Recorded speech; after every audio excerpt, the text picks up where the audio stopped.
Hello and welcome back to another episode. Today I want to talk to you about the wisdom of others. Now there's a fairly strong caveat at the beginning of this episode, in so much as I firmly believe that other individual people's opinions, outlook, context, education, personality, focus, desires, goals, needs of you, all of this stuff should be assessed by you in any individual interaction. You shouldn't just take other people's words as gospel or as truth without measuring them in some way. And so hopefully, for example, when you watch my videos, you have a sense of whether or not you like me, whether or not you trust what I'm saying, whether or not you want to hear more from me, this kind of thing. So I'm not saying that everyone should be taken as wise, because some people really are not wise or particularly smart or particularly trustworthy. But there are some instances in which the wisdom of others, people en masse, have it right, at least to the extent that you should check whether or not you need to reassess your opinion on something. I'm talking about, for example, food stuff. So, my first example actually is a food, which for years I avoided, but everyone else seems to like. And maybe that's something that I need to revisit every now and then and make sure that I'm not wrong on that. It's a good yardstick, because it's perfectly okay to have a different opinion and to have another preference in food, for example. But maybe you rushed to judgment, or your opinion has changed over time, and maybe the wisdom of others actually holds some water, holds some truth. I'm talking in the first instance about tomatoes.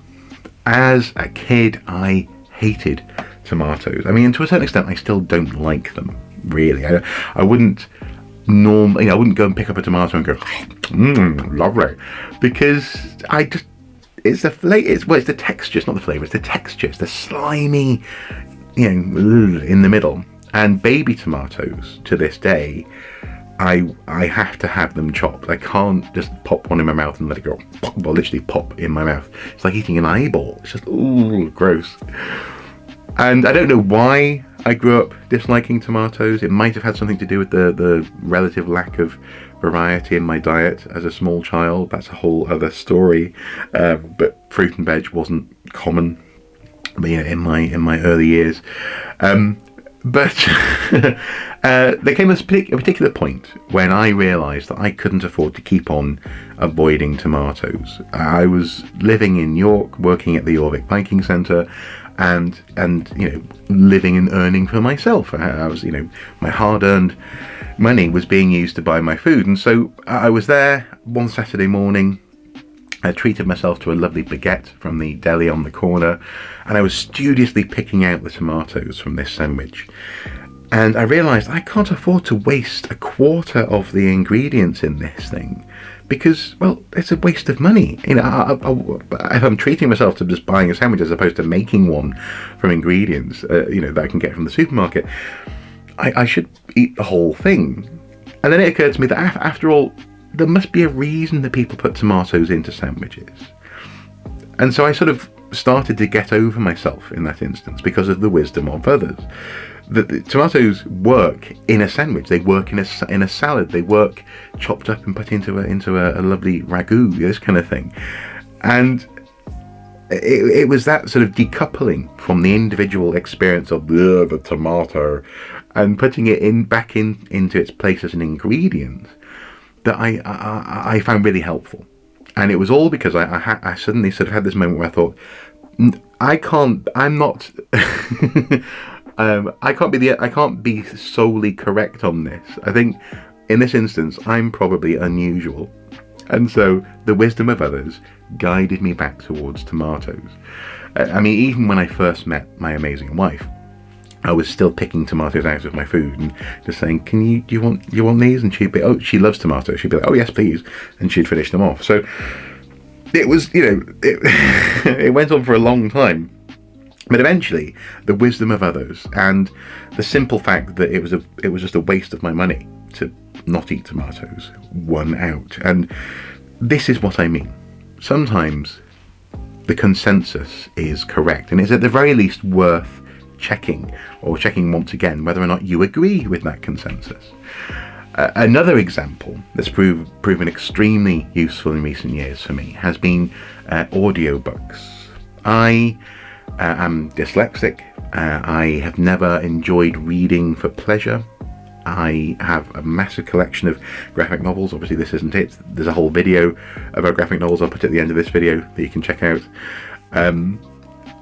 I gravitate towards those for my entertainment and my stories, because it's a chore. It's like wading through treacle reading a novel for pleasure. And while I can and have and still every day have to trudge my way through, through information books and through other resources for my work and for my education, for relaxing, I never found reading just text on its own particularly useful.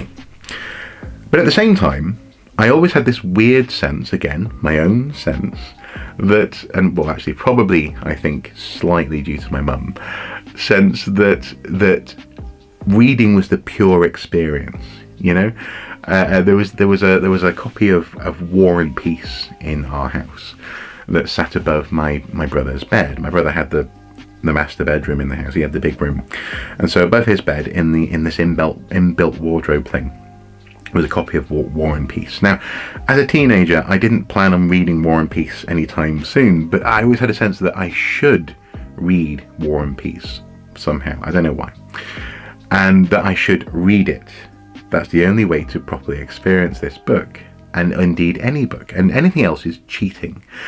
So even though I knew in the high school library, in the public library, at the university in the libraries, even up until recently around me here, for example in Wallsend, I knew that there were whole sections dedicated to audiobooks, and you can get almost anything in audiobook form. And I have friends who I respect who love reading but also love listening to audiobooks. I thought, for me, no, it's cheating. I'll just wait, and I'll find one day I'll be able to read for pleasure, and it'll be fine, and I will have earned.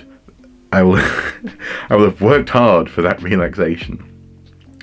But it was last year, more or less, that I first decided to dive into audiobooks. I downloaded the Audible app, not a sponsor, obviously, and I started listening to the collected works of H.P. Lovecraft. I have been reading them bit by bit myself, but again, I was struggling to get through them, and so I thought, well, okay, I'll listen to them. And the value of an audiobook, which is something that, again, the wisdom of others has told me for years is a thing. It's a real, true value. The performance of the audiobook, the speed of the delivery, which is something which I could not match in my reading, and that's not my fault. That's just the way I am. The excitement of listening to something, a drama unfold, the fact that you can do it while you're doing other things. I often listen now to audiobooks while I'm making something in the workshed, for example, is something that's just augmented my life so much. It's brought so much joy to my life. I now really am starting to engage with books in a way that I've always wanted to. I've always heard. So, for example, my wife would, she gets so into her reading. She's got a Kindle. She's had it for years. She gets lots of value out of that Kindle. And she would talk about getting lost in the story and the characters, and she'd genuinely get upset at moments when reading, stories. And I wanted that magical experience that we often hear people talking about, when reading. It's a whole world that you can escape into as you read a book. I wanted that, and I was denying myself because I was questioning the wisdom of others. I was thinking, no, it's cheating. For me, in my case, it's cheating. No. And I was wrong. The wisdom of others is something that we should always check in on. And in this instance, there was no good reason not to listen to audiobooks whatsoever. Other people can be wise. Finally, Discord servers. Yep. The wisdom of others was correct. And yet, for the past 5 years or so, I have been avoiding Discord for no good reason other than my first impressions of that platform. I think it was around 5 years ago, and someone first suggested that I should join their Discord server. It was a fellow archaeologist, and they said that I would find Discord useful myself, and that I should get on there, I should use it, I should embrace it. But I took one look at it, and I was a bit like, and it seemed like a dense wall of text, and so many things to manage, a potential headache to moderate, and I just couldn't. I assumed I couldn't get my head around it, and this is a pattern for me, which is partly the reason that I didn't embrace audiobooks, and partly the reason that I avoided tomatoes. Is this essentially a fearful default point and perspective. There are reasons for this, but I tend to think of new things as potentially even dangerous, but certainly potentially too complicated for me, beyond me. I can't do that, is more or less my internal refrain, which I constantly have to fight. Of course I can do it. Of course I can do it. And in this instance, I finally set up a Discord server. And this isn't the reason for this video, it's just wonderful timing that I can talk to you about this. In so much as it's wonderful, it's brilliant, it's really good. It's a great way of bringing together different people from different parts of my life, for example. So here at Soup's Eye View, and for example my archaeology stuff can all exist in one place, and people can engage with different threads and different conversations, and they can meet each other, they can add to and cross-pollinate on various ideas. And it, instead of being overwhelming, it actually helps to organize all these different conversations. It makes it easier. It is wise. It is group wisdom that I've been avoiding for so long for no good reason. And I'm so glad that I finally checked in, sat down. I mean, it didn't take long to sit down, look at this thing, examine it, and understand why so many other people have been telling me for so long that Discord is a good thing. So that is partly an invitation for you to come and join the Discord server. Obviously, link available in the video description.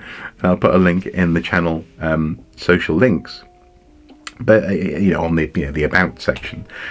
But more importantly, all of this is part of my ongoing attempt to engage with the wisdom of others, and to every now and then just make sure that my defaults, my presumptions, my opinions, maybe even things that I think I have a very good reason for, are still valid. Whether or not maybe now I can eat a tomato. Maybe 5-year-old me really couldn't, but maybe now I can. Maybe 5 years ago I really couldn't quite manage Discord, but maybe now I can. Check in and measure yourself against the wisdom of others, and I think you'll be surprised at the positive outcomes. Anyway, check out Discord, and also check out, hopefully, an upcoming change to streaming. Twitch is on the horizon, but I'll talk about that some other point in the very near future. Thank you guys for watching. Hopefully this has been interesting. As ever, until next time, do take care. Bye bye.